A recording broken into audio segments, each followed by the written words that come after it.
Vegas Sports Nation, welcome to the Vegas sports scene on Out of the Box Sports Network. I'm your host, the Bat Frie, Kenny Fry.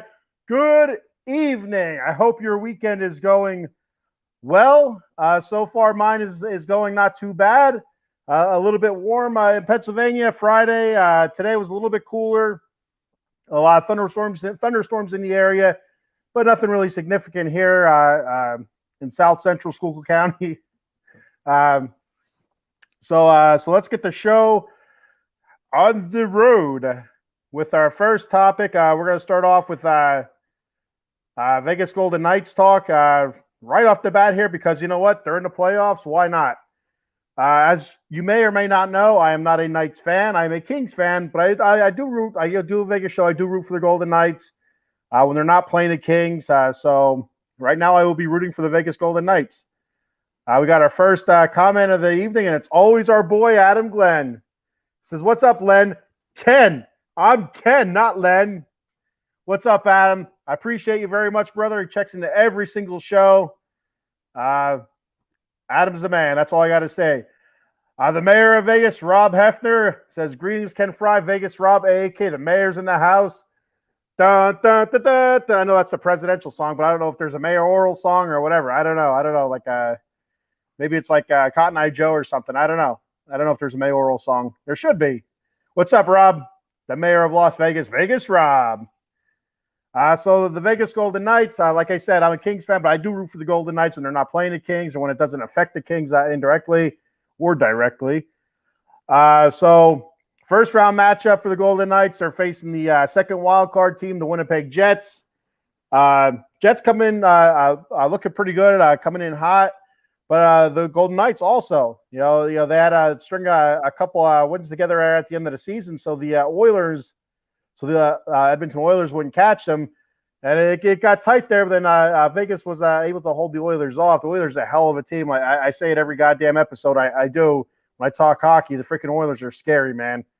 My Kings are playing in the first round, and last year we won 7. So we'll see what happens this year. So the Golden Knights, a couple big questions for the Golden Knights coming in. We got another comment. Linda Duarte. Hello, Linda. She's another amazing fan that checks into a lot of our shows. Checks in, to almost all of them, actually. She probably does check into all of them, to be honest with you, since the beginning. Since we started this journey back in 2022, I think it was like April or May of 2022. Coming up on a year pretty soon. Out of the Box Sports.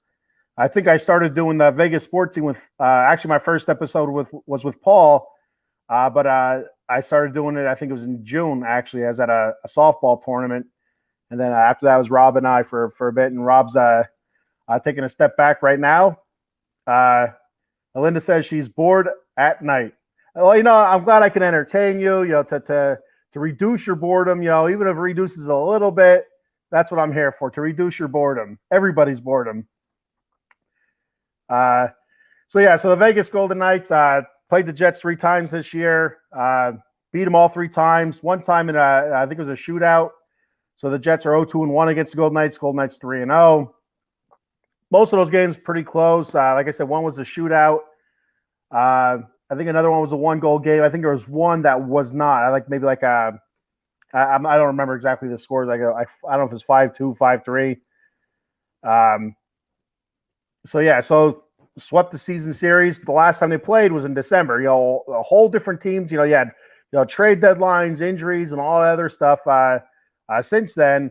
So it's not like they're familiar foes or anything like that. They're coming in unfamiliar with each other because they haven't played since December. Vegas finishes the season with a franchise record of 111 points. I mean, granted, their franchise is only a couple years old, but 51 wins this season. Fantastic year for Vegas Golden Knights. When to be honest with you, when Rob and I started covering them back before the season started, it wasn't looking all that good. We weren't sure who was going to play goal, what was going to happen. Robin Leonard was out petting snakes, or petting his snake, or wrestling snakes, or snake gathering, or snake wrestling. I don't remember what it was exactly with snakes, but he got into a little bit of trouble. It also hurt, but he's more importantly, he's hurt, but he also has some snake things going on. That's whenever you type in Robin Leonard, that's usually what the first thing that pops up, his issues with the Snakes. So last time they played Winnipeg in the playoffs in 2018, they beat Winnipeg in 5 games in the Western Conference Final. That sent the Golden Knights to the finals. That was their inaugural season, I believe. For the Winnipeg Jets coming in, their goaltender Connor Hellenbrook, playing fantastic. Won his last 5 of his last 6 starts with only 9 goals given up. It's absolutely amazing. He's tied with in the NHL for 3rd most in wins for goaltenders. He's been their one consistent player, I believe. Connor Hollenbuck. That's hard to say because there's a Y in his name, and every time I think about saying his name, I see the freaking Y. It messes me up. Hellenbuck. I'm done saying that. His name is Connor from here on out. It's just freaking Connor from here until I'm done talking about it. It's just freaking Connor. He's been their mainstay. And he hasn't allowed more than 3 goals, in well over a month in that. So it's that's going to be tough on the Golden Knights. They're going to need big games out of Marchessault, Eichel, Stevenson. Their top offensive guys, Riley Smith. And even Pietrangelo, defensive guy, but he does a lot of scoring for him. 54 points in the season. Their top point scorer was Jack Eichel, 66 points, and Stevenson at 65. Marchessault 57. Marchessault was their lead. I believe he led the team in goals with 26. I think Riley Smith was right behind him. And Eichel had 27, but Mark Stone. I talked about this last week. Was their most is their purest score that they have. That's their goal guy. That's their offensive guy. I don't know how else to say it. And he's been hurt since I think he's been out since January. I believe it is. So I mean, there is a chance that he could play. I think that things are pointing up for him. He's only played in 17 games.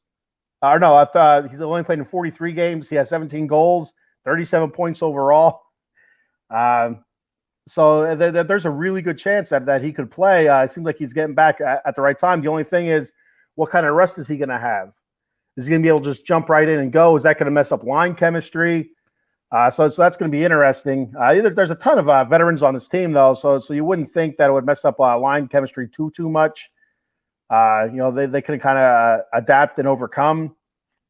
So that's what I'm expecting out of the Vegas Golden Knights. I feel like that their big guns are going to step up. You're going to hear a lot of Marchessault. You're going to hear a lot of Riley Smith and Eichel. I don't know about Mark Stone. If he does play, I don't know how much you're actually going to hear about him. But if him playing is just huge. To be honest with you, and I do have a banner for that. So there's a chance he could play. Just him out on the ice is huge just to get him going. I think the Golden Knights are going to win the series.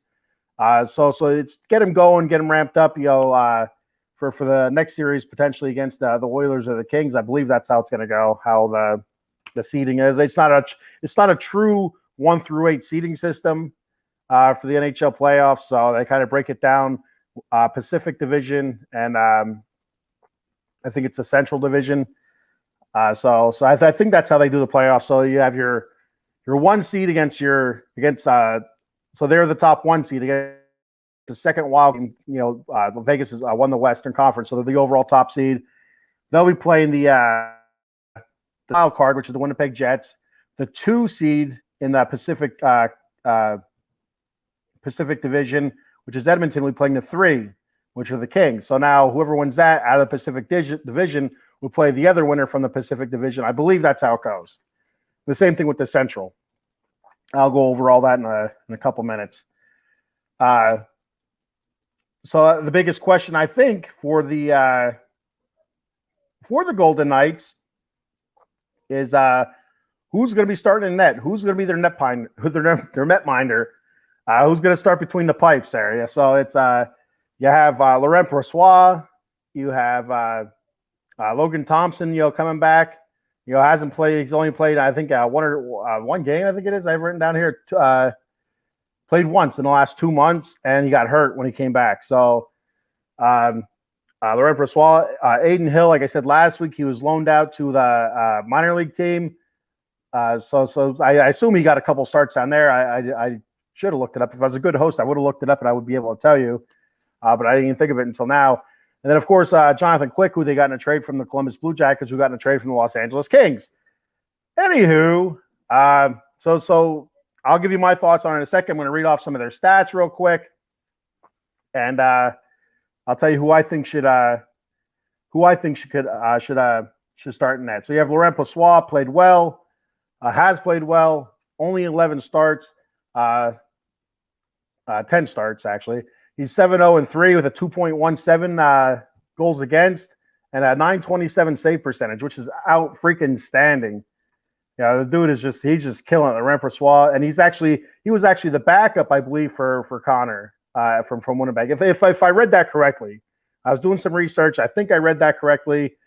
Maybe I didn't, but I believe he was the backup to Connor. I think in Winnipeg last season. Then you have Logan Thompson, who was looking like he was going to be the rookie of the year. I don't know what the name of that. The one thing with hockey, all their award trophies all have like these like weird ass names, like Vezina and stuff like that. Vezina, I can't even say it. So I don't know what all these names are, but the rookie of the year, like he was looking, he was winning rookie of the month and all that other stuff. So he was on a hell of a pace. But so far this season, he was 21-13-3 with 2.65 goals against and a 915 save percentage. Before he got hurt as right after the All-Star break too. It was kind of a bummer because you're expecting huge things. You're expecting huge things out of Logan Thompson in the second half just to continue the first half, and him going down was really, really big. Eileen, there she is. There's Eileen checking in. YouTube needs a night emoji so I can use it. So I've used emojis before, and sometimes they show up and sometimes they don't show up. I've never seen a night emoji. I'm surprised that there isn't one, to be honest with you. Maybe an update or something, or a Play Store type of thing. I don't know. And there's Adam Glenn. How much did you pay Rob for notes on the Golden Knights? I didn't pay Rob anything for notes on the Golden Knights, but they're more than welcome. If he tossed some notes over.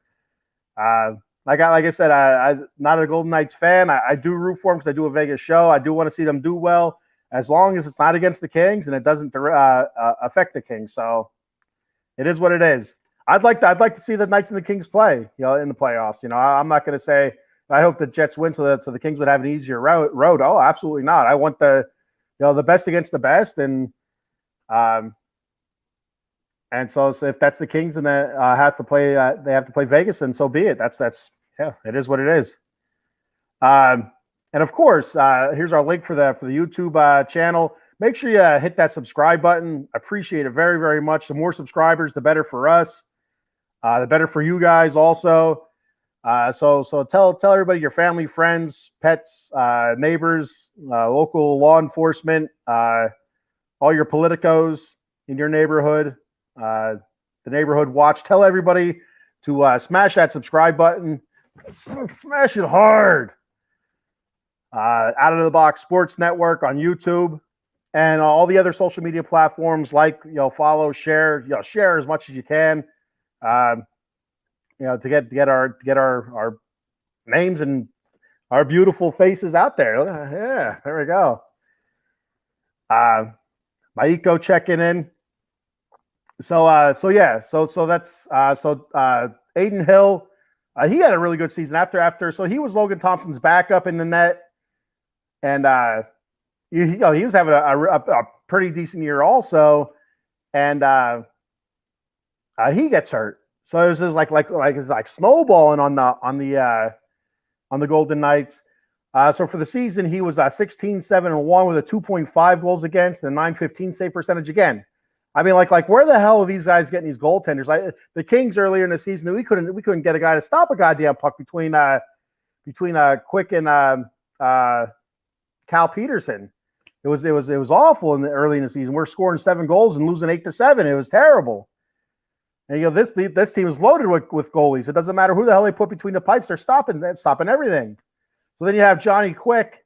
He went 5-2-2 with the Golden Knights, 3.13 goals against and a 9.901 save percentage. When he was with the Kings, it was like 0.882 or something like that. It was really, really bad. So he's played better since the trade. Kind of reinvigorated him a little bit.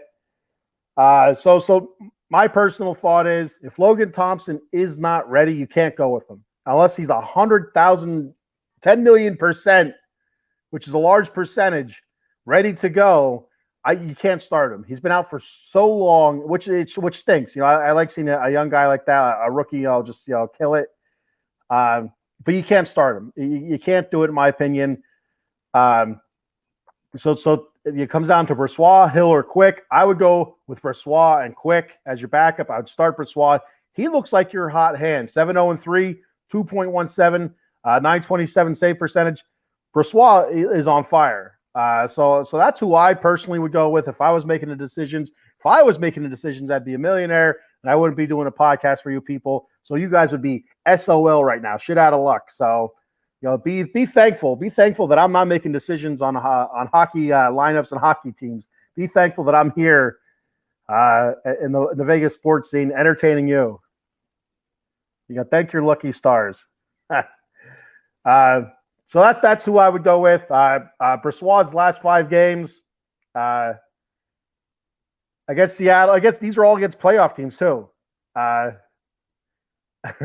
Eileen checks in. She goes, lies. You would never leave us. You know what? You're actually right. I love doing this so much. If I was a millionaire, I'd still do it. It wouldn't even matter. I'd have a bigger wall. I'd have because I have more stuff I could put up there. I can't. I'd have to push this back like this. You would barely see me. You'll be able to get the full picture, the mug, and but I have all sorts of crap I could put up then. But I need more room. I'd have higher tech gadgets and flashing lights in the background if I was a millionaire. But now you just plain old the Bat Frie. I'd wear a full Batman suit if I was a millionaire. I'd doing this if I had the money. I mean, it'd be hot. It wouldn't. It would hold that Batman suit would hold the juices in, and it wouldn't be good afterwards. A shower would be required after every show, but it'd be worth it. It'd be worth it. Anyway, I'm getting off subject here. Laurent Brossoit, his last 5 starts against all playoff teams, all wins, and he's been lights out. I'm going to read these off. Minnesota 4-1, playoff team, 29 saves. Minnesota beat them 4-3 in a shootout, 30 saves. Dominated the Kings 5-2, 30 saves. Beat the Kraken 4-1, 20 saves. Beat the Kraken again 3-1, 30 saves. Phenomenal. All playoff teams fighting to get in the playoffs. It's fighting for seeding, fighting for positioning, and he's shutting their asses down. So you got to go with Laurent Brossoit. I don't even think it's a question at this point.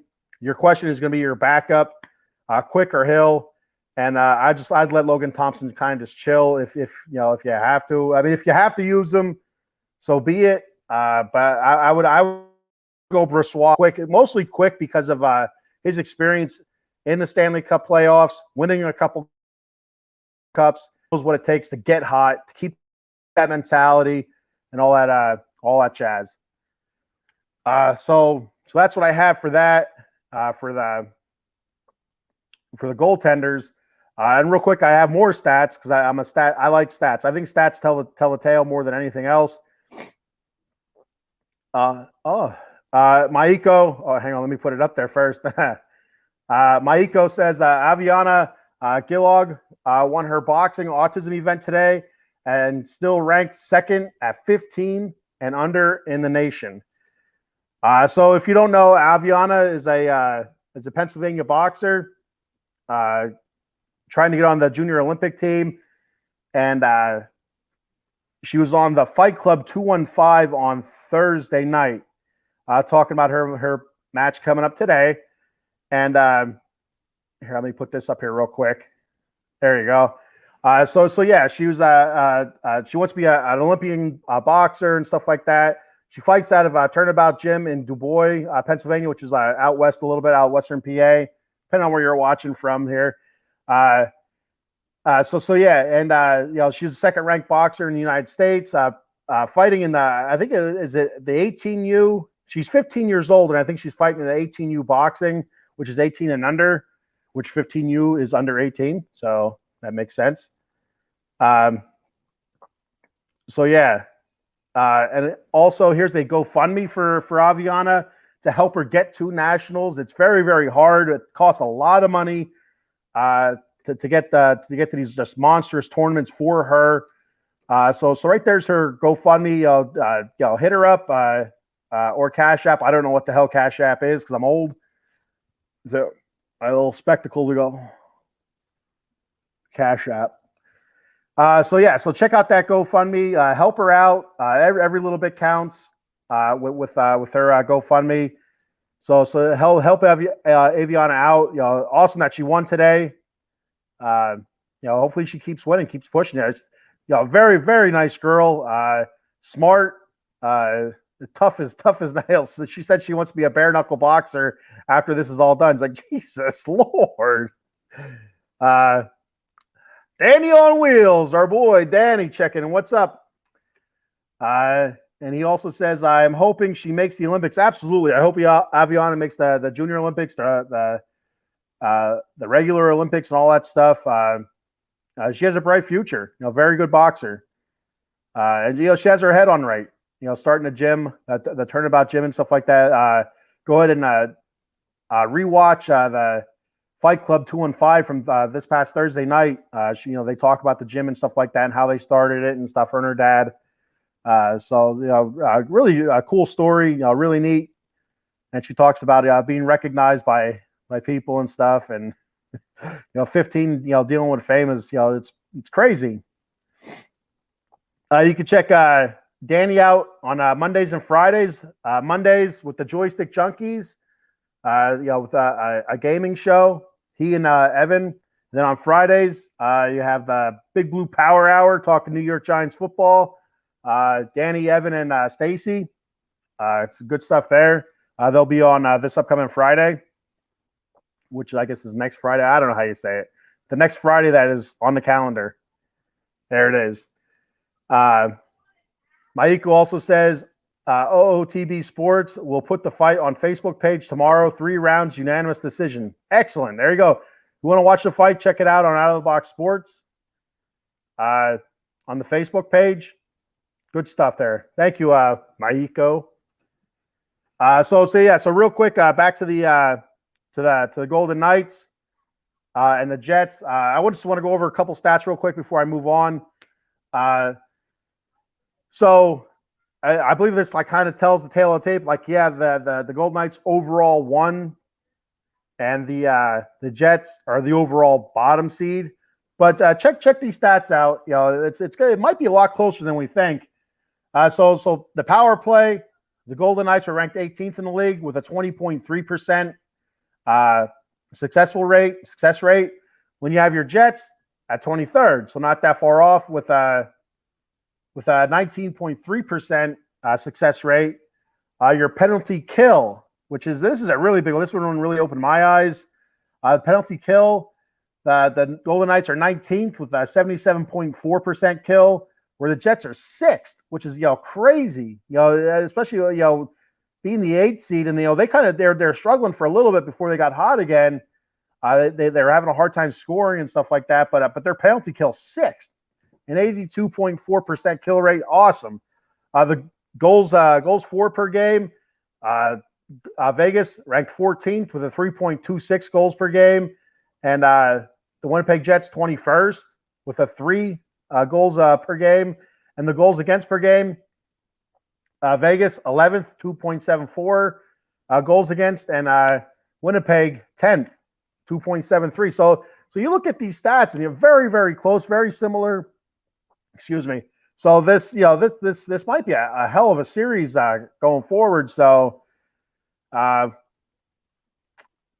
we're gonna have to wait and see. I do have written down who I think is going to win each in the first round, each series in the first round. So I'm going to go over that in 1 second here. Click over. I got a comment. Eileen is reading my mind. What's your prediction for the series? Unbelievable. Reading my mind here, Eileen. This is insane. So that's what I was just getting ready to talk about. Can the Golden Knights make a run? I think anybody in these playoffs, just about. I could see the Golden Knights, the Kings, the Oilers, definitely Dallas, Minnesota, Colorado. I can see any of those teams, pretty much all of them, making a run. Seattle, I don't think they're quite there yet.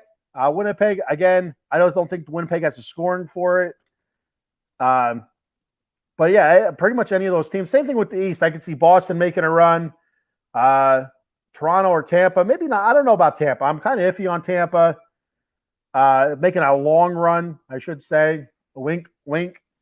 The Rangers, Devils, Carolina's been kind of limping in here, so I don't know about Carolina either. So anyway, my predictions. That's what I'm getting to here. So in the first series, I have first round of the playoffs for everybody. I'm gonna read everybody's off. So I had the Vegas Golden Knights winning the first series against Winnipeg, 4-2. This one might make you laugh. The Kings and Oilers. I had the Kings winning in 7, 4-3.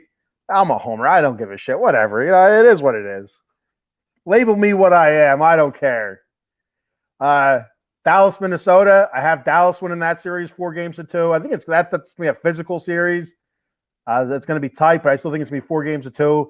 And I have Colorado steamrolling Seattle 4-1. And I'm just going to hold it there. I'm not going to move on.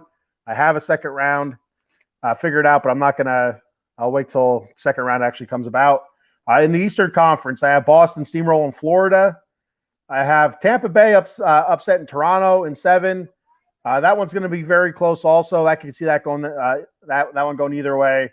But I think Tampa. I feel like Tampa might be the hotter team right now. I could be wrong with that. I don't know. But from everything I've been watching, I feel like Tampa's the hotter team. The Devils and Rangers. I have the Rangers winning in 6, and then the Islanders and the Carolina Hurricane. I have Carolina winning in 6. And because I think the Islanders are playing well also. Carolina's not playing all that well, but I think the Islanders are, so you just never know. I think they're going to make Carolina work for it a little bit. So that's what I got hockey-wise.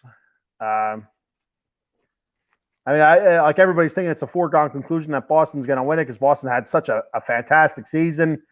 And they did. You can't take that away from them. Boston, I mean, a historic season, basically. That's what it was. They made history for wins. I think it was. I don't know if it's and points, but definitely wins. I did figure wins and points. Oh, the Metropolitans won again today. Let's go, Mets.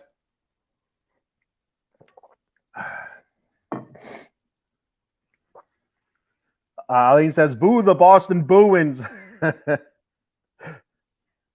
Maiko, damn those Penguins. First time in 18 years missing the playoffs. People are here still jumping off the bridge. That's terrible stuff. I mean, those poor Penguins, we don't have to listen to their fans. What are we going to do? Those Penguins fans can get obnoxious just like Philly fans. So I just like to say booing, similar to when they did Boo Earns in The Simpsons.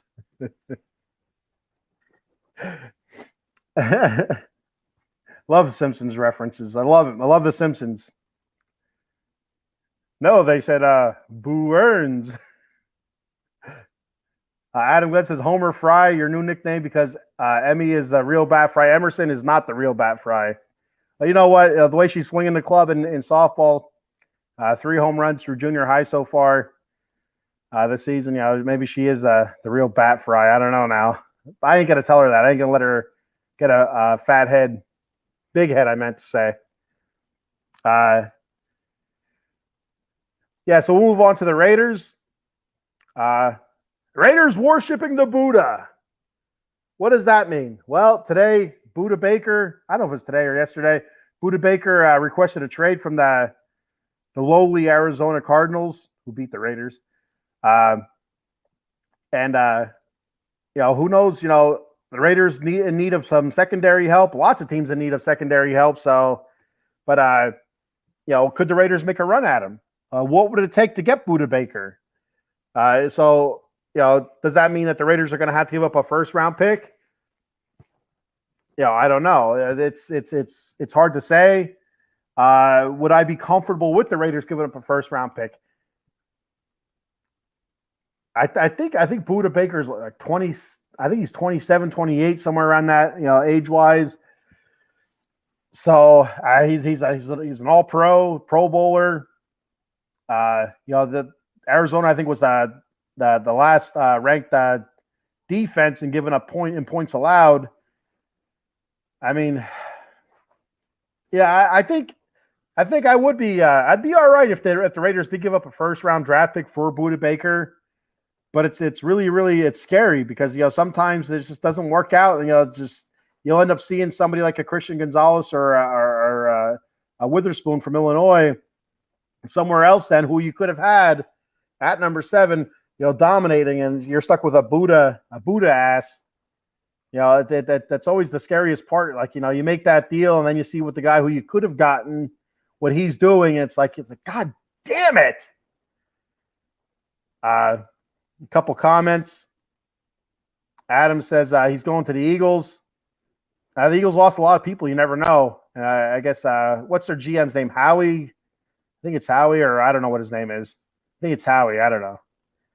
But sometimes he does some interesting things to make things work out. So, you never know. The dude, he's creative. The Vipers lost again, 28-21. Now sit at 2-7. Baker said it in Twitter. He wants to play at a contender. Is that the Raiders?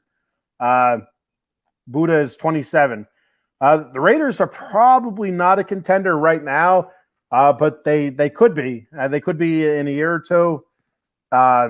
It depends on how this draft goes, to be honest with you. I mean, they do have some pieces in place. What kind of Jimmy G is going to show up? I went over Jimmy G's stats a couple weeks ago. And when Jimmy G plays a whole season, guess what he is? He's a 27 touchdown, 16 interception guy. So, I mean, so how great is Jimmy G? Honestly, how great is he? I mean, you hear all this, well, he's a winner. He's a winner. No, his defenses have been a winner. Jimmy G's just a normal everyday quarterback. There's nothing special. He's not out there throwing, 30 touchdowns and 6 interceptions. He's Derek Carr. 27 touchdowns, 16, 17 interceptions for a full season.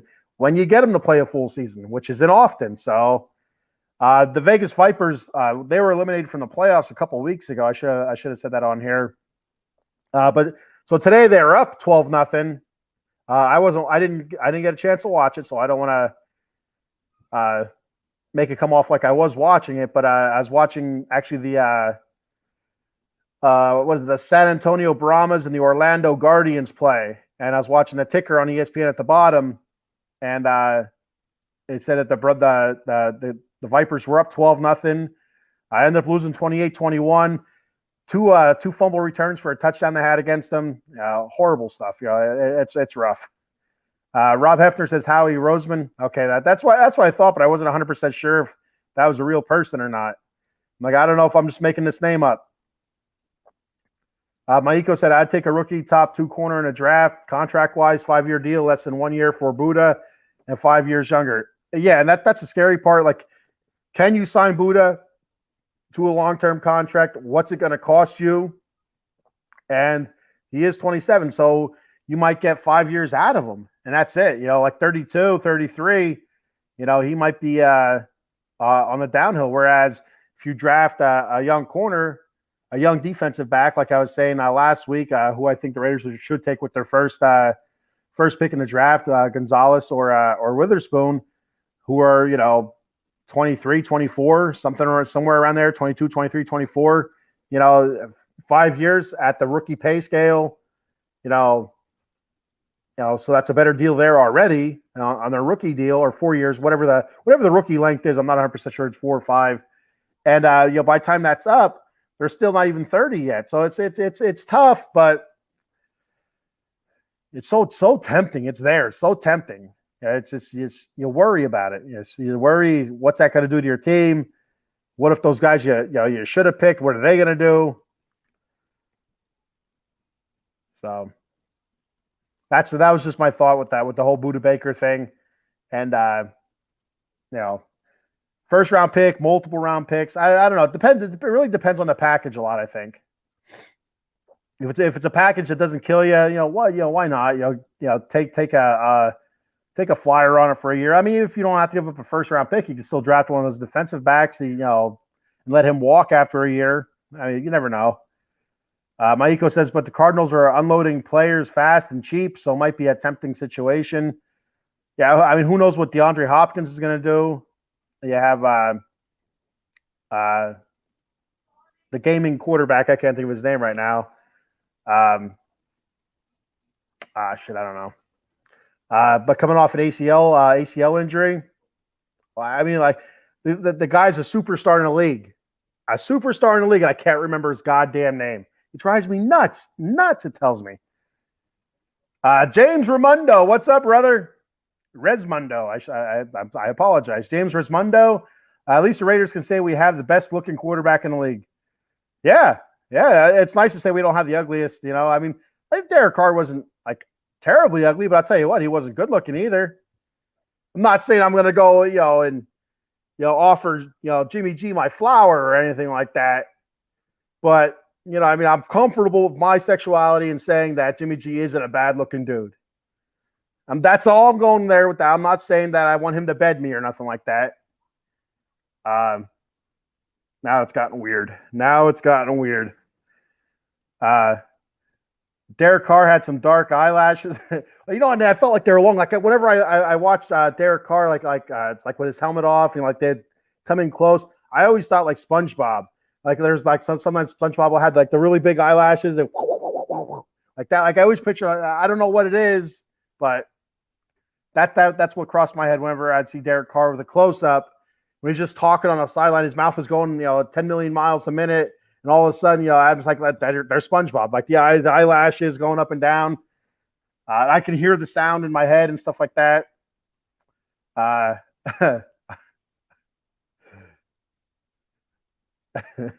glad I can entertain you, Eileen.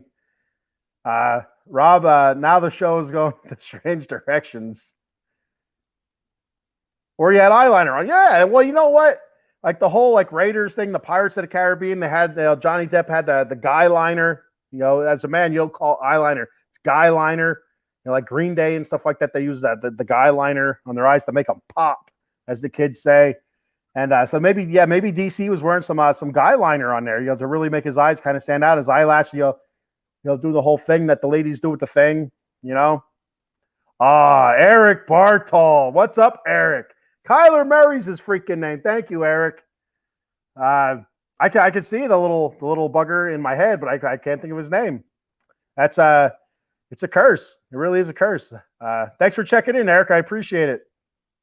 Adam Glenn, would you trade your second, third round pick this year and your number one next year for the Beals? I don't know what that is. For Budda Baker, maybe? Is that what you're saying? I don't know what the Beals is. For the Beatles, I mean, half of them are dead, so I wouldn't trade anybody for the Beatles right now, but I love the Beatles. But for Budda Baker, I would trade. If it came down, if they said a second and a third, I don't know if I'd go one next year. I'd definitely go a second and a third, maybe another third next year. I'd absolutely probably jump on that. Because that way you keep your first, you don't lose any of your first round picks. But yeah, I think I would take that trade without the number one. I'd keep I'd send a second and a third round pick, maybe a third round next year, or a second next year. But I'd like to keep the ones. If they'd want the one next year, I'd probably step away. I don't know. The Eagles pick and draft Hooker.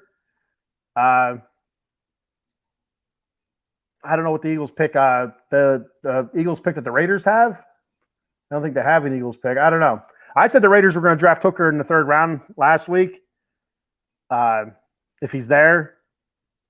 So the Eagles are not going to draft Hooker. The Eagles are going to draft some fat-ass offensive lineman, I think. Eric Bartle says, he's $15 million next year and wants more money. And that's what Eric, I was saying, maybe take the flyer on him for a year, pay him what he wants this year. The Raiders are pretty well under the cap. I don't know the exact number, but they are pretty well under the cap. Draft your young defensive back. He has a year with Budda Baker then, who would be your best defensive back easily if we were to sign him, and just let him walk after that. Unless he has some sort of crazy-ass season and you just can't go on without the man, then bring him back, and it's going to cost you a lot of freaking money. But, take a 1-year flyer on him. I mean, I don't see any other high-priced free agents that we'd be going to. I mean, going for we have some guys of our own we'd sign, but, I mean, it's just, that'd be the following year. Eileen says Jimmy G and Hooker in Vegas. I said that last week. I said we'd have Hooker in Vegas. It'd be beautiful. It'd be perfect. Adam Glenn, the Eagles' 1st round pick. I mean, maybe the Eagles will trade their 1st round pick for Budda Baker. I don't know. They don't have multiple 1st round picks this year, do they? I think they did last year. I don't know. Maiko says Hooker's moving up the draft, possibly 2nd round now. I have him at 6th rank. I guess 6th ranked quarterback. Eric Bartle says you would give up 2 picks for 1 year. I'd give up. So this year we have 2 3rd round picks. So I would give up one of those 3rd rounds and possibly a 2nd round. He's a Pro Bowler. I mean, so. Our defense was shit last year. I feel like if we had a decent defense last year, we're playoff bound. Our defense was just absolutely awful last year. Offensively, we were inconsistent. But when we did have some consistency, we were still giving up 25 to 30 points a game. So yeah, I would give up 2 picks this year for 1 year of Budda Baker. Absolutely. And I'd venture to guess, I think a lot of Raider fans might. Adam Glenn says, Eric, you're old. James Rismondo, we need defense, and more defense. Witherspoon, Gonzalez, or the Texas Tech edge rusher. Yeah, and I have with our 1st pick absolutely going defense. I don't think we should go quarterback. I don't think we should go quarterback. I think or offensive lineman. I think we go a defensive back. Maybe edge rusher, defensive line, but I think with our 1st pick, absolutely Witherspoon or Gonzalez. It has to be one of those 2, and I would be very happy. Maiko said Eagles sit at 10 and 30 this year. All right, I thought they had multiple 1st round picks.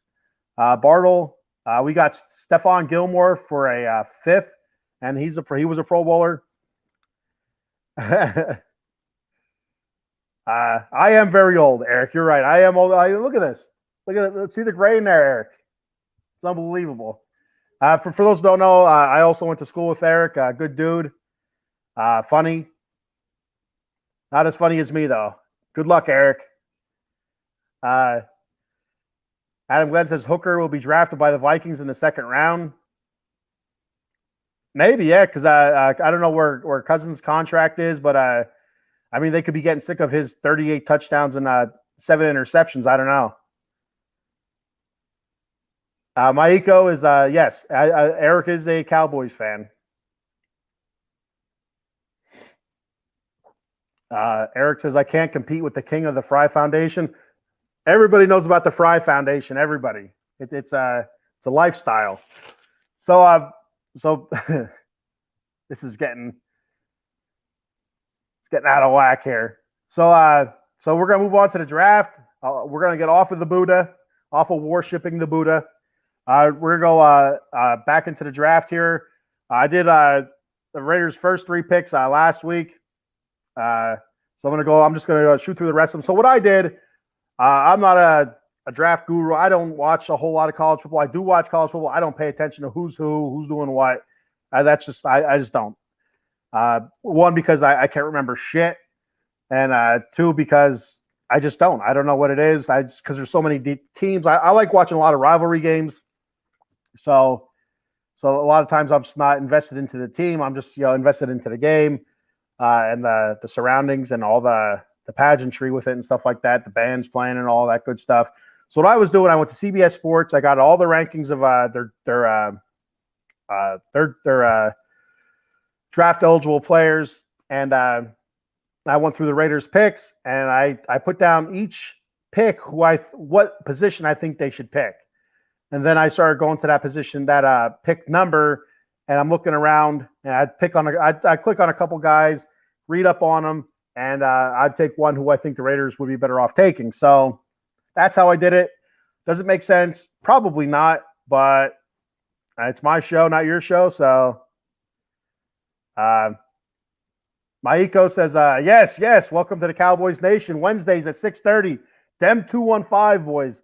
The best damn show on the network. I would say probably the second or third best show on the network. We do have the Bat Cave on Wednesday mornings talking New York Mets baseball, 10 a.m. But, who am I? I mean, it's, just the host. Rob, the mayor and Fry Foundation member, Fry Foundation for Life. Adam, tell everyone about the Fry Foundation. Everybody already knows about the Fry Foundation. Eric Bartles says draft night is my favorite sports night of the year. I do believe we're going to be doing a draft special on draft night. I don't know if we're doing it one night, all the nights, or one night, both nights, all 3 or 4 nights, whatever the hell it is anymore. I think it's 4 nights. But I do believe we're doing a draft episode. James Rosmundo, if we go QB, who would you choose? I like Stroud and Will Levis. I don't think Stroud would be there. I would go with Levis. I'll tell you what, the Richardson kid, everybody's all high on him. I just get the heebie-jeebies. I just think of off DeMarcus Russell, and I just start. I like right now just talking about it, I'm sweating. I'm sweating right now just thinking about JaMarcus Russell, off DeMarcus Russell. I mean, that's the vibe I get, because like I remember when the Raiders drafted JaMarcus Russell, talking about how great of an athlete he is. He's got a huge arm. He's big, and all this other stuff. And that's all stuff I'm hearing with this Richardson kid. So I'm like, oh man, I don't want to do it again. I can't do this again. But if they were going to take a quarterback, I think I'd go Will Levis. But even that, I don't know. I just don't feel it. I don't feel it outside of a CJ Stroud or I did it last week. I did the same damn thing. The kid from Alabama. You know who I mean. I can't think what his name is again. Shit. Maiko says, yes, I meant 3. I can't compete with the Bat Frie. No, you cannot, sir. Eric says, not a good year for wide receiver and offensive line. Great draft for tight end and running back. Yeah. That's what, when I was rolling through, I was really surprised by the amount of tight ends and running backs in there. It was just like, it was a lot. And the Raiders are in need of a tight end, even though they picked up OJ Howard and Austin Hooper. Both those guys kind of like stopgaps, since losing Waller, but nothing really. They're not game breakers like Waller, was when he was on the field. Waller was a game breaker. He's going to be a game breaker in the NFC East. So Cowboy fans, watch out. If he's on the field, you're in trouble.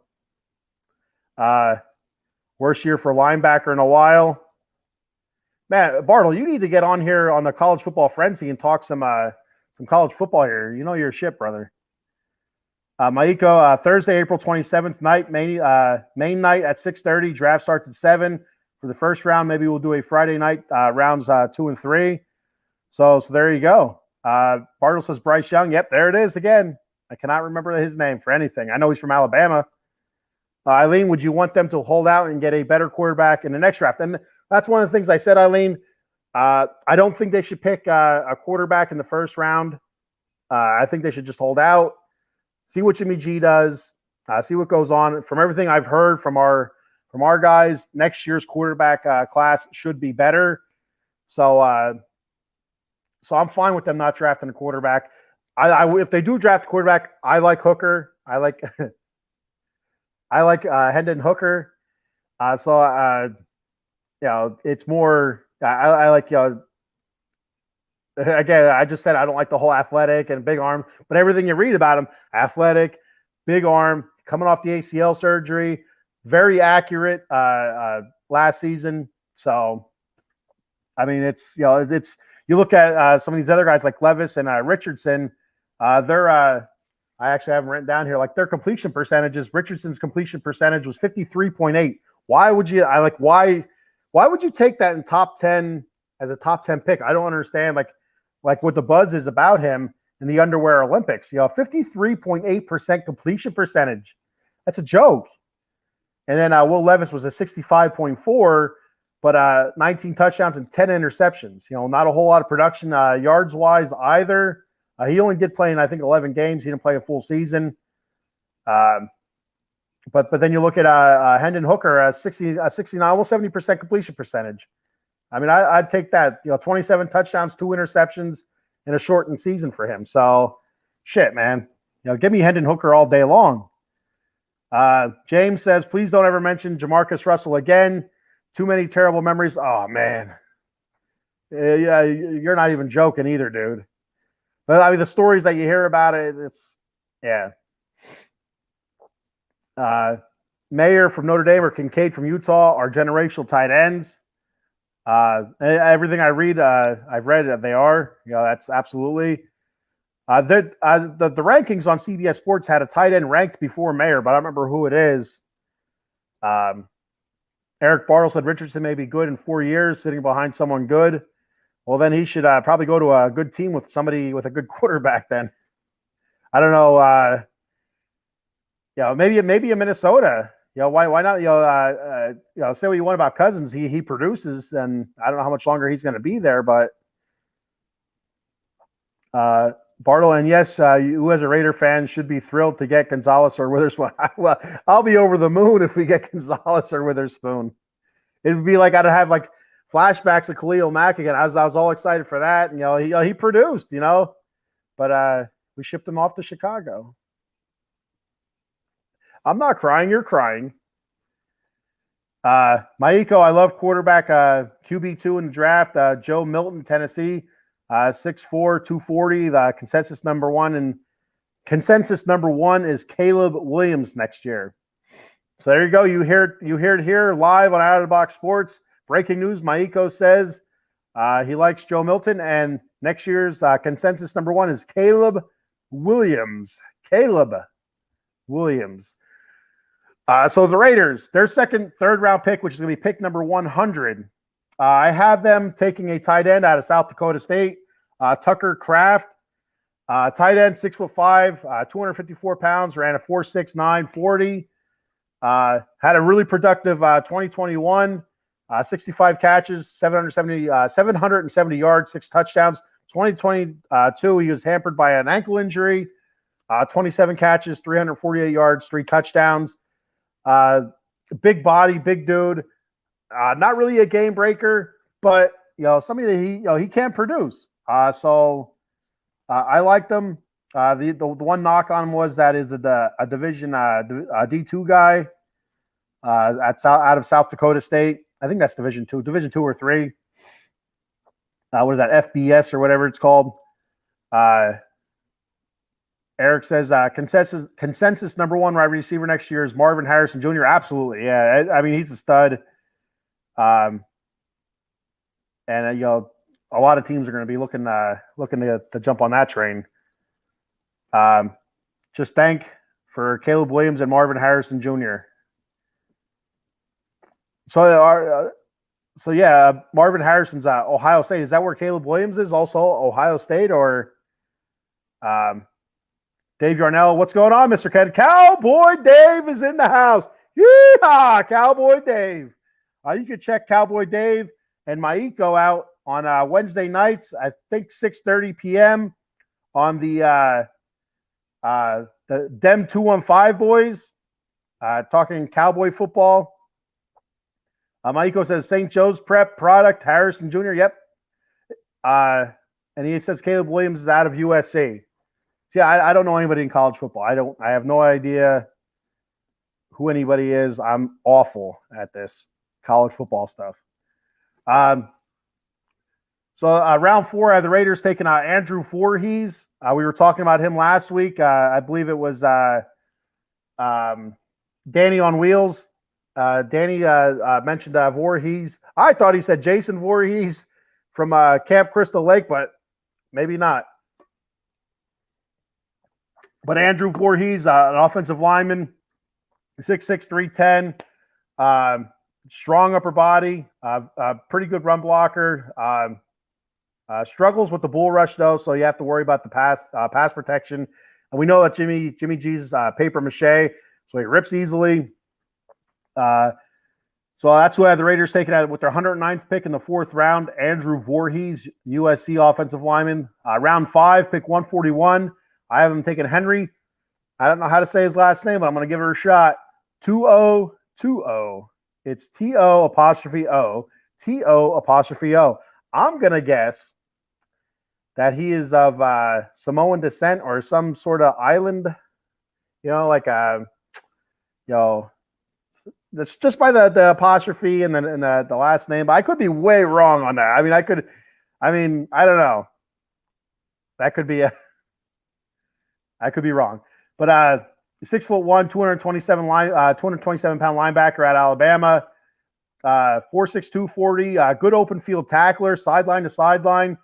The one knock on him is that he can get washed out a little bit. Washed out in the line when they're blocking down. But a solid tackler. And he picks a gap, he fires it. But getting washed out, that's kind of tough.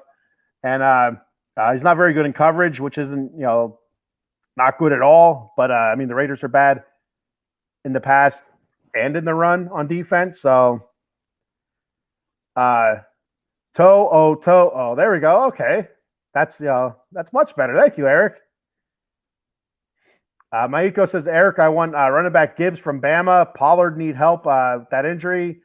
He's a cut and bounce runner that hits the hole hard. This isn't a Cowboy show, Paul. Let's go. Even Adam Glenn saying so. Too many Cowboy fans on here. What's going on here, Adam? This isn't them 215 boys. Those stars up there aren't for the Cowboys. That's the American flag with a Raiders logo.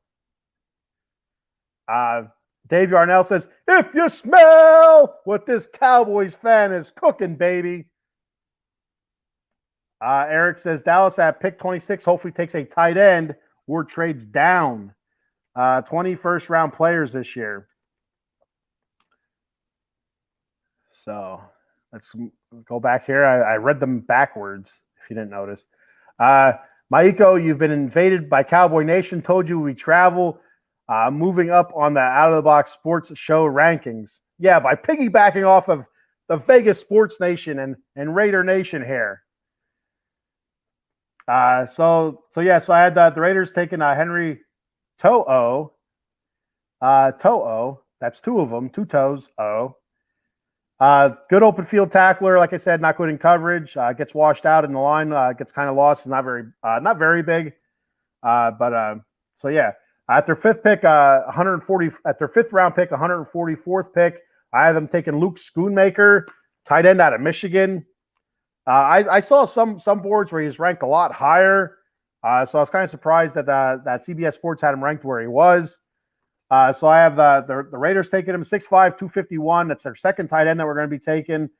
4.63 speed, good route runner, very good blocker, good hands. Everything I read about him is good. I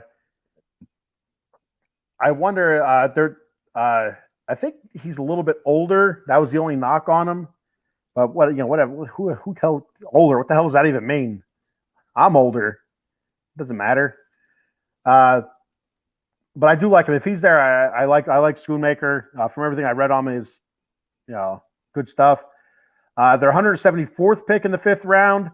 I have them taking Arquan Bush, Cincinnati cornerback, 6 foot, 187 pounds, athletic in coverage.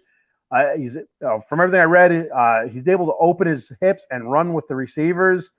He never really gets caught flat-footed at all. Very good with that.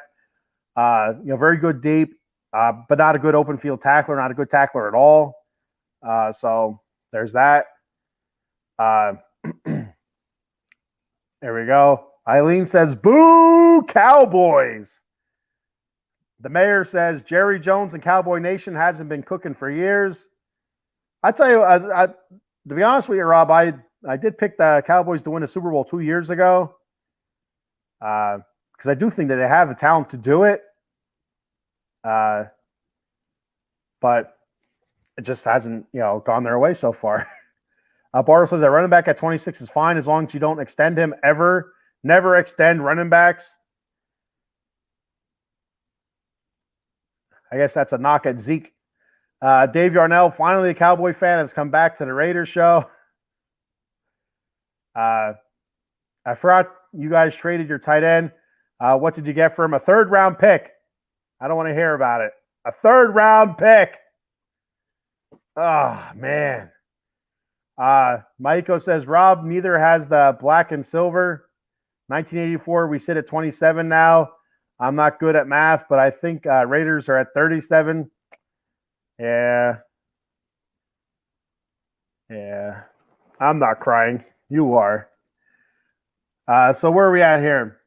Back to the. All right, I'm way behind with these banners.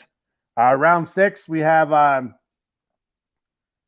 204th pick. I had the Raiders taking Gerard Clark, defensive lineman from Coastal Carolina, 6'4", 334, big dude, run stuffer, absolutely no pass rush. So he'd be kind of like a situational kind of a player.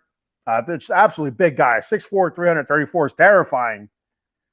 I don't know if this matters to anybody. So what goes through my head when I see somebody 6'4", 334 pounds, or I see like a bodybuilder, I think, man, if it was a zombie apocalypse, I'd be screwed. But that guy just, there's no getting away from him. Like some of those zombies you see. Like I'm a zombie guy. I like watching The Walking Dead and the zombie movies. They're all scrawny and skinny and like skeletal. 6'4", 334 pounds. It's gonna be a long time before he's skeletal, and he's probably still gonna be really strong. That's terrifying in a zombie apocalypse. Terrifying. Anyway, back to the task at hand. So I picked 214 in the 6th round. I have the Raiders taking Antoine Green, wide receiver from the University of North Carolina, 6'2", 197, good hands, does really well against the press. He's a physical type receiver. Catches well. Not very big in size though, which isn't terrible. There's a lot of rumors with Hunter Renfrow. What they're going to do with that. I hope they keep Hunter Renfrow. I like Hunter Renfrow. I like what he does. I like how he ad-libs a lot out there in the field, breaks routes off. But Josh McDummy doesn't like that. But whatever. So we go to round 7 here. I had the Raiders with pick 220 taking Sean Tucker, running back out of Syracuse, 5'9", 207, physical style, can catch the ball out of the backfield. The only knock on him was that he had a heavy workload at Syracuse. So it's kind of like a lot of carries, a lot of miles on the car there. You don't know what he got left in him. It's the physical runner. I like the physical part of it. A bruiser. The Raiders did take 2 running backs last year's draft. That's why I haven't taken a running back so late, because they really don't need him. But running backs get hurt a lot. So picked 231 in the 7th round, the Raiders' final pick. I have them taking Jordan Howden, defensive back out of Minnesota, 6 foot, 203 pounds, 4'4", 740. Plays all over the field. He played every position for him. He's able to go sideline to sideline. Great tackler. Only missed 2 tackles in 2022. A little bit slower. He ran a 4.47, but he doesn't on the field. From what I read, he doesn't play like a 4.47 player. He plays more like a 4.7 player. Which, what the hell's the difference? I mean, there's a difference, but I mean, come on, really? So that was the really the only knock that I seen on him. So that's the Raiders draft. So I'll put all those names on one list, and I'll see if the Raiders pick any of the guys that I picked. Should be interesting. I don't think they will. Maybe the 1st round pick, maybe Gonzalez or or Witherspoon. But we'll have to wait and see. Eric says, what's the deal with your running back? I don't know. I'm hearing lots of rumors that the Raiders are shopping Josh Jacobs, which is not what we want to hear. They're for everything I heard, they're going to try to sign him. They franchise tag him. They said they're still going to try to work out a deal. But now I'm hearing rumors that the Raiders, that trade talks are heating up. I mean, it's draft season, so you just never know. You kind of listen on everybody. Everybody's open season during draft season.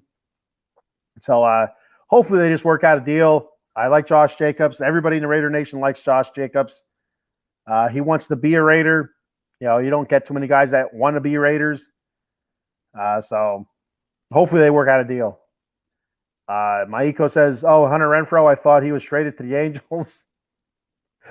He played out there in left field today for the Angels.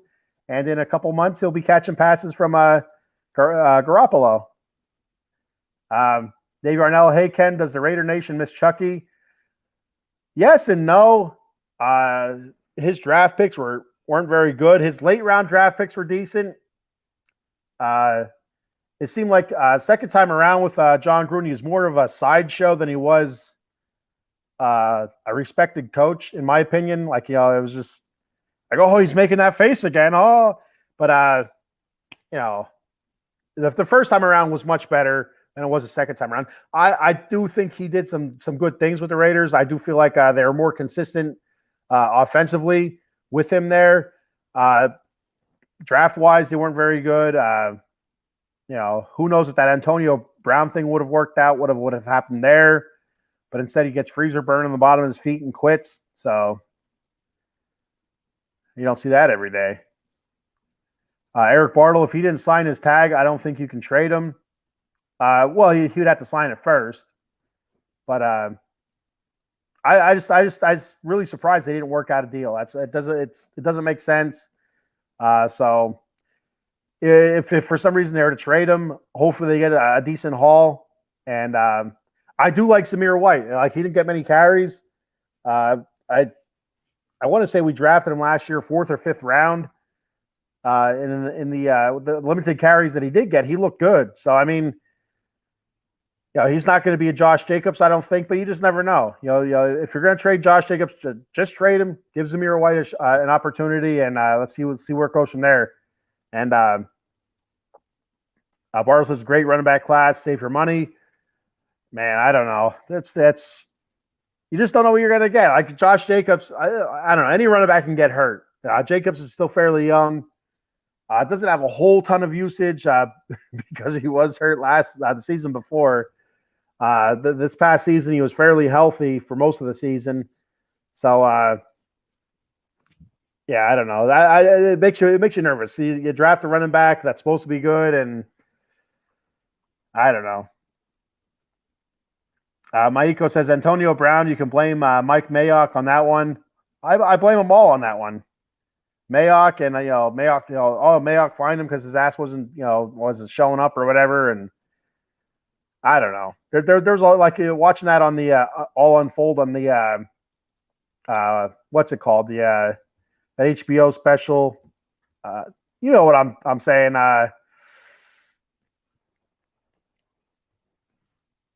I can't think of it. The HBO special. Yes. Hard Knocks. Oh, my God. I'm telling you what. I got to take some Alpha Brain by Joe Rogan or something. Can't remember shit. But watching that all unfold on Hard Knocks, it's almost like it was a freaking setup. Like it was just made for TV. It was, it had me doing one of these. Like, come on, man. It's just, I'd rather not have watched it unfold like that. That was stressful. I didn't like it at all. So real quick before I get too far, I am too far already. I just want to mention we have a new sponsor, Monkey Colt Coffee. Go to monkeycoltcoffee.com. Use the promo code at checkout OOTB Sports for a discount. And I've tried their coffee. I love it. I think it's fantastic. The bourbon chocolate chip infused coffee. I got the cold brew pitcher with it, and I think it's great. I want to give a shout out to Jeremy Dunmoyer. I hit him up because I know he's a coffee guy. He likes buying the different kinds of coffee instead of just like your regular Maxwell House and Folgers. He likes buying the different type stuff they see online, the gourmet coffees. I said, check out the Monkey Cold Coffee, the bourbon chocolate chip infused. I said it's really good, and he hit me back today actually and said that he bought a bag of it and also bought their cold brew pitcher just like I did. So it's fantastic cold brew. It's getting that time of the year where you want iced coffee anyway. I'll take any coffee. I like a hot or cold. It doesn't matter to me. But I thought it was really, really good cold. I don't have a coffee maker anymore. We had a K-Cup gimmick, and it took a crap last year, so we got rid of it, and we were just buying our coffee at DD.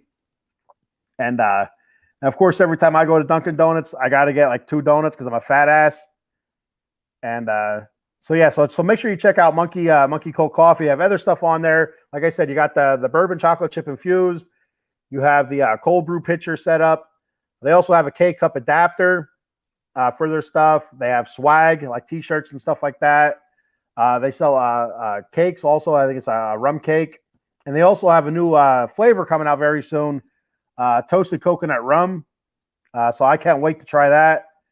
And, they have mugs on there. They have travel mug tumblers. I'm going to buy that next.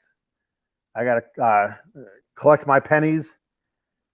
So Monkey Cold Coffee, promo code at checkout OOTB Sports for a discount. Tell them the Bat Frie sent you. A couple more comments. There we go. Maiko, you need some Monkey Cold Coffee? No, I need I need to go to the land of Oz and seek out the wizard there and get the scarecrow treatment. See if I can get myself a brain. Yeah, I'm sure they're going cheap nowadays. I don't know. Adam Glenn, don't trade Jacobs to the Cowboys. Adam Glenn just said it. There it is. Trade on draft day, draft night, first round. The Raiders are going to trade Jacobs to the Cowboys. There it is. Thanks, Adam Glenn. You said it. Now it's going to happen. Maiko said, I just got my cold brew today. Excellent. Do they have K-Cups? They do not have K-Cups. They do have a K-Cup adapter, though. So I guess it would. I'm not exactly 100% sure how it works, but they have product descriptions on each product. So you click on their K-Cup adapter, and it explains you how do you use it. I've seen them in stores before, K-Cup adapters, and so yeah. For the record, Dallas trading for Cooks and Gilmore doesn't do anything for me. Best offseason move Dallas made was keeping DQ. Adam Glenn says, Sean is a fat ass, not you. We're both fat asses, Adam. Maiko says, agreed. I don't know if he means about the DQ thing or not. Now you say DQ, I'm thinking Dairy Queen. I'm getting hungry for a Blizzard. Eileen says you need to go to your local PLCB store and buy some booze. I'll tell you what. So right now I'm drinking iced tea in my Mets tumbler here. I do have Natty Ice lemonade. It's lemonade vodka, I think it is. I was gonna pour some of that in my iced tea. I should have. I should have. Dan Quinn, be better. Was it Dan Quinn's fault? I don't know. I thought a lot of the blame went to the chubby fellow leading the show. Not me. I'm talking about the Cowboy team from Green Bay. I'm not the chubby guy that leads the show. Maiko says, I use the K-Cup adapter, Adam, just like a regular K-Cup. Maiko agrees with Eric about Dallas. Yeah, Dan Quinn is just amazing defensive coordinator. Much like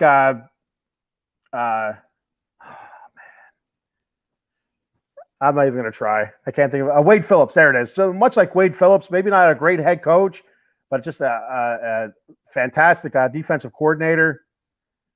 Dan Quinn is a big hold on to there, but I don't know how much longer you're going to have him. He's probably going to want a head coach again.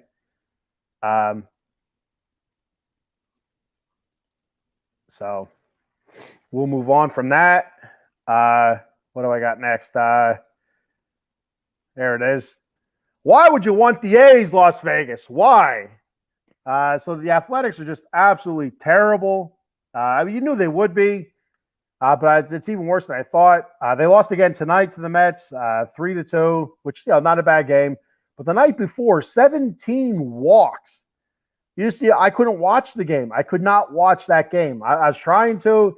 I think that the one inning there were 7 walks issued.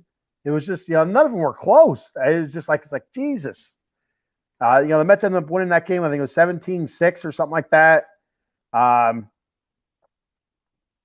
It was just, their pitching is in shambles, absolutely in shambles. They do have some decent young offensive guys, but pitching wise, they're in the crapper, man. It is bad. Maiko says McCarthy sucks. Thank God. Dollar Store boy Kellen Moore is gone. Eric, if you're still on here, the guy, the Family Guy creator, don't you think Kellen Moore looks like him? The guy that created Family, Seth MacFarlane. I can remember his freaking name.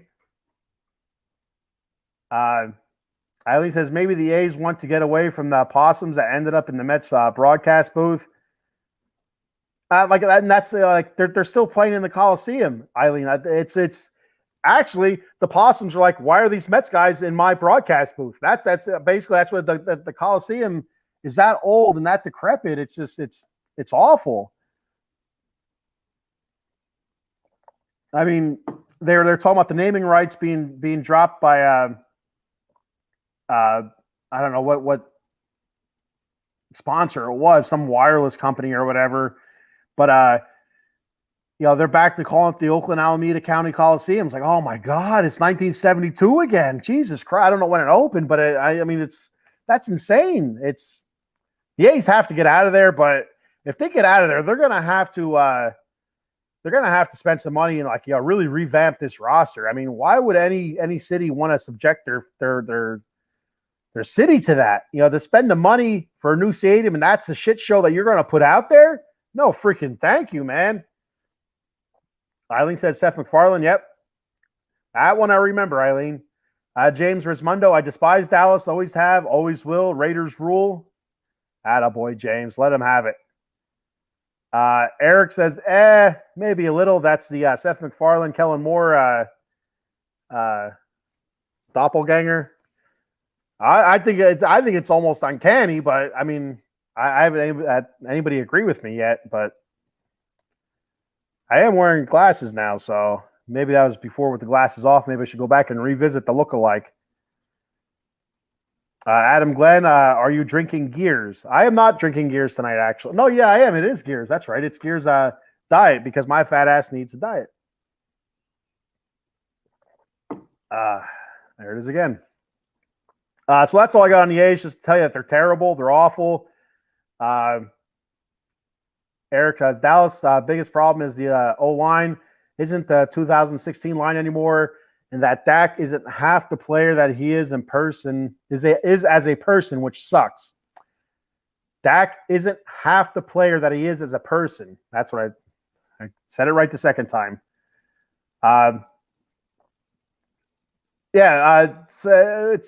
So the offensive line for the Cowboys, have been banged up a lot the last couple seasons. It doesn't seem like they put out the same 5 consistently, and so I guess most of those guys probably are 2016 draft picks, maybe. Or I know the dude from Notre Dame.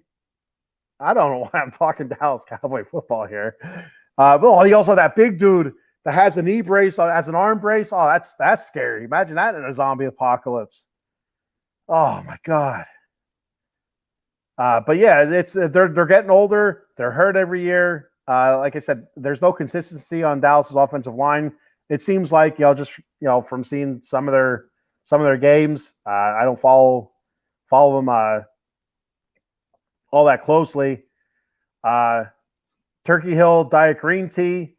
The wife likes that. I do not like that because I'm not a girl, Eric. No, the Turkey Hills Diet Green Tea is pretty good. Once I'm out of gears, I always go to that, whatever she has left. Eric says, I meant the 2016 line was an all-pro line, and they aren't that anymore. Don't be sorry. I don't know much about the Cowboys, so I didn't know where you're going with that. Adam says the Choke Boys. So we'll move on to the last topic. Get off of the A's. My top 10 favorite Metallica songs. So Metallica's releasing a new album coming up. I think actually it might have been released, already released. I'm not sure. I know it says sometime here in April, either this past week or it's next week. So in honor of that, I wanted to do my top 10 favorite Metallica songs. Let me know your favorite Metallica songs. There's probably a pretty good chance they're not going to be the same because there's some Metallica songs that people love that I just not a big fan of anymore. So honorable mention, real quick, we got James Rosmundo just saying, met Snake Stabler once. What a great guy. That's awesome. I'd love to hear more about that, James, actually. Like, what did you just talk about? It's stuff like that. Because it seemed like he'd be like a fun dude just to hang out with when he was in his prime and stuff like that. His I don't want to say his partying days, but that's what it was. I mean, speedboats and bars and stuff like that before games, and it seems like it seems like the Snake lived a hell of a life. And it still bothers me that he didn't get into the Hall before he died, which was complete bullshit. Eric says Metallica was just on Howard Stern last week. Pretty good interview. Maybe I should get Metallica on here.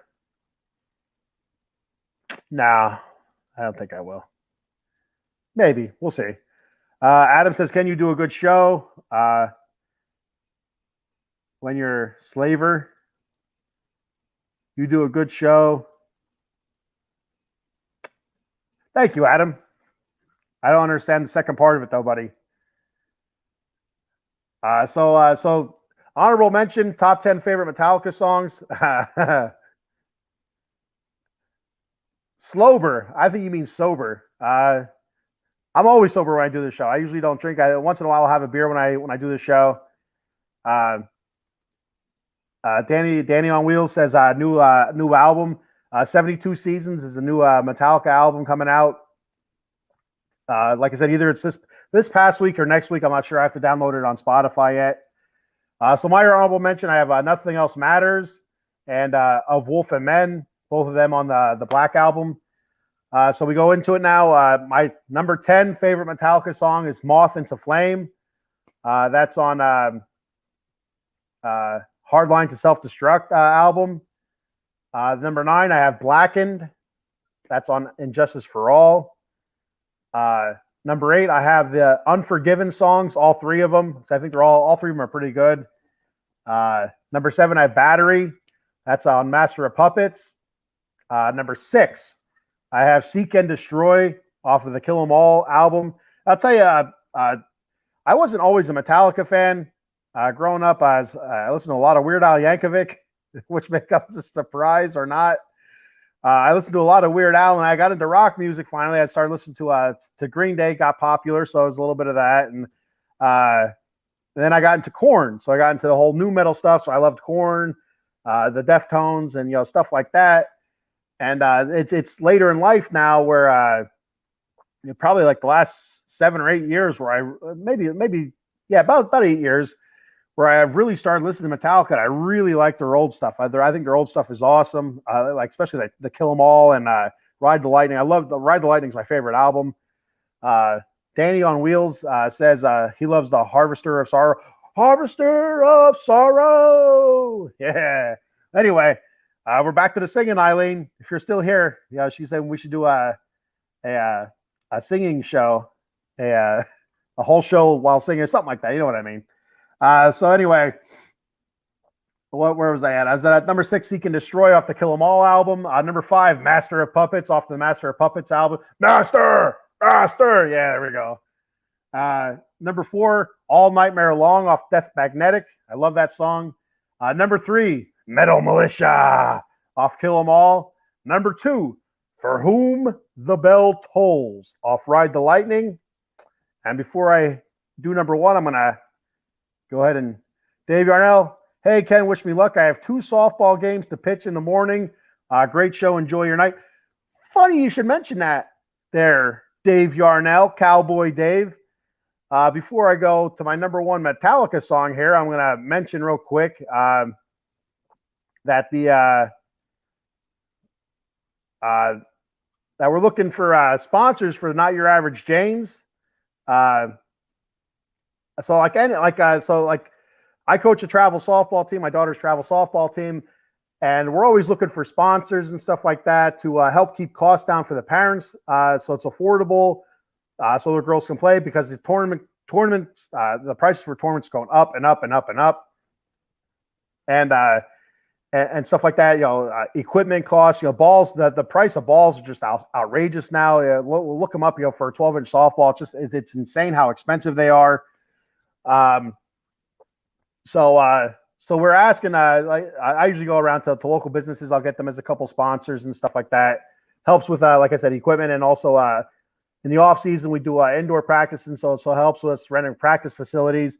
We're asking fans of Out of the Box Sports to donate if they want to, donate some money to the Not Your Average Janes by either contacting myself or Maiko Spencer, Paul Spencer, and we can give you our Venmo handle or PayPal handle. It doesn't matter if it's $5 or $1 or whatever. Every little bit helps. I know Adam Glenn gave 20 recently, so that's in the bank.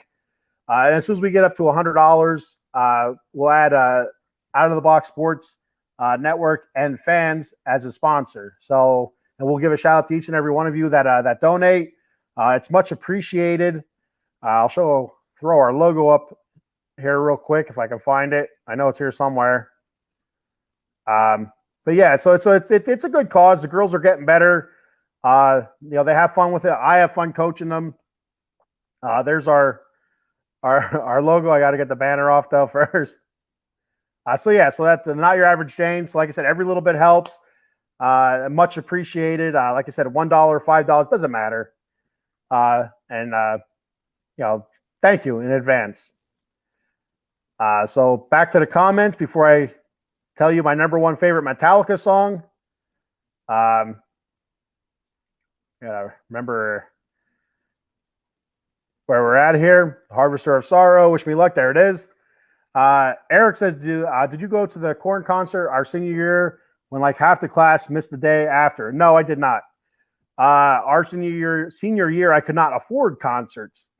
I guess so. My first concert, I went to see Green Day. My uncle paid for it. That was back in like 1995, I think it was. Then I went to see Live once, which I was not a big fan of. I didn't want to go, but the girl I was dating at the time wanted to go, so we went. And again, that's Dad, can I please have a couple bucks to go to this live show? And father obliged. So after that, my next show wasn't until Ozfest. And it was I think it was Ozzy. It was the headliner, and Pantera. And then the following year, it was Marilyn Manson and Black Sabbath, I believe.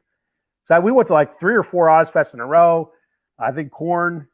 The first time I got to see Korn was at Ozfest.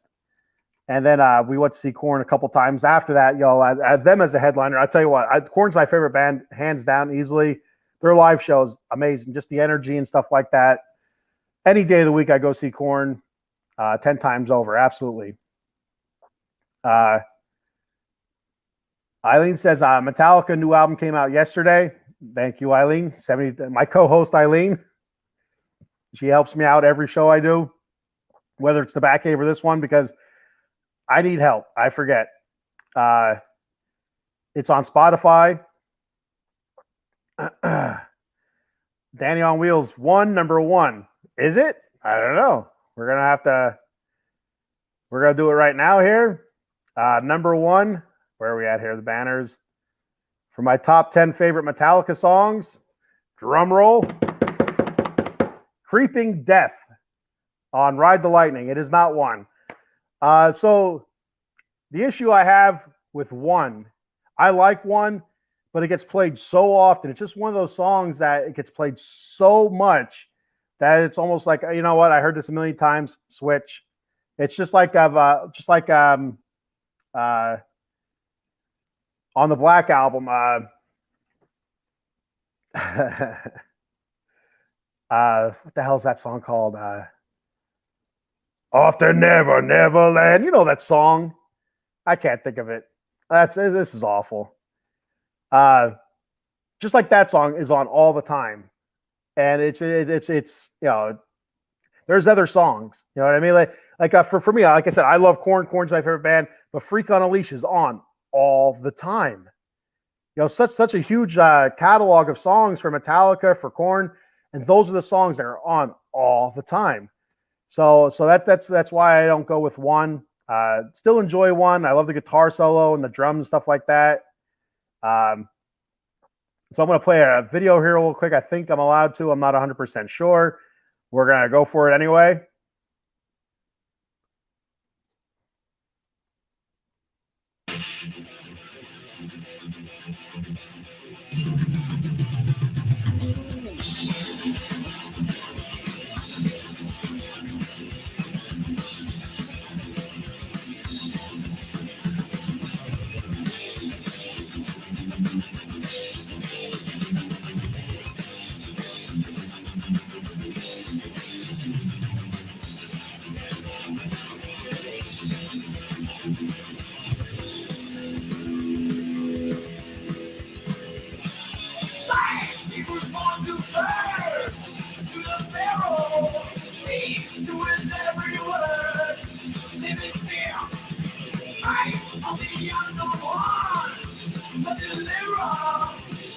Something must be done for the years.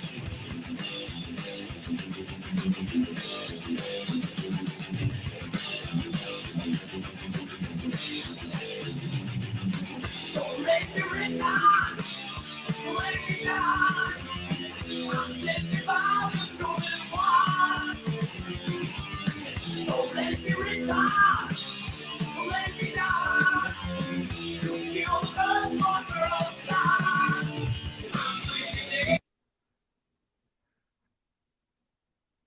So that's what we got going on there. A little bit of Metallica there. Only on Out of the Box Sports. Metallica will probably sue us and shut us down now, much like Napster. So yeah. Danny says, great song. Whiplash. I like Whiplash. I also like Four Horsemen. I like that also. I really like Kill 'Em All, that album. I like the rawness, the way it sounds and stuff like that.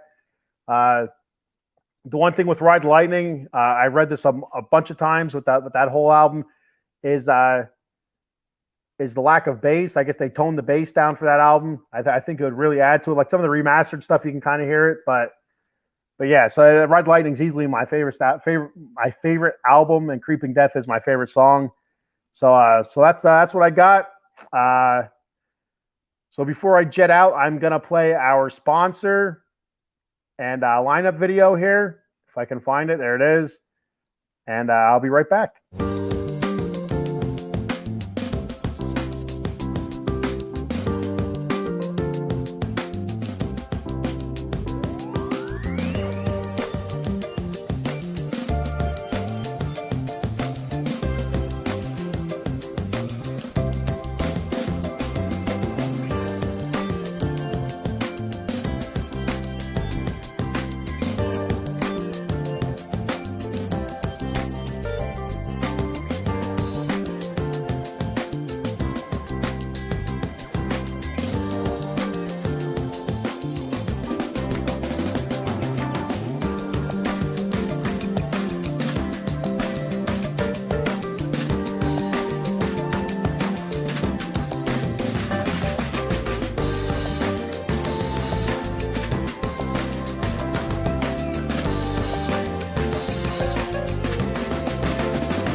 it was. Beautiful. Good stuff.